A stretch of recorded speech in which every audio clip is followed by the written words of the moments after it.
मसी कागज नहीं छुओ न गही कलम हाथ चारो युग का महटन मूक जनाई बात. नाथ परंपरेला हातात घेऊन कबीर म्हणतो की मी कधी लेखणी हातात धरली नाही, मी कधी अक्षर ओळख केली नाही, पण चारी युगांचं महत्त्व, चारी वेदांचं महत्त्व माझ्या मुखातून प्रकटलं असं म्हणत तो आकाशाला गवसणी घालतो. आणि आमच्या जळगावच्या चौधरी वाड्यातली कुणबीनबाई, शेतीबाडीत कष्ट करणारी बहिणाबाई म्हणते की माही माय सरस्वती माले शिकाडते बोली लेक बहिणाईच्या मनी किती गुपित पेरती. कुठे तो कबीर, कुठे आमची कुणबीनबाई, पण किती सारखा विचार करतात. आणि ती कबीराचा हातात हात घेते आणि ती पण आकाशाला गवसणी घालते.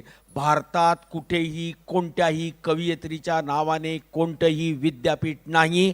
कधीही शाळेत न गेलेली, कुठलंही अक्षर ओळख नसलेल्या बहिणाबाईच्या नावाने मात्र आमचं कवयित्री बहिणाबाई चौधरी उत्तर महाराष्ट्र विद्यापीठ आहे. भारतातलं एकमेव विद्यापीठ.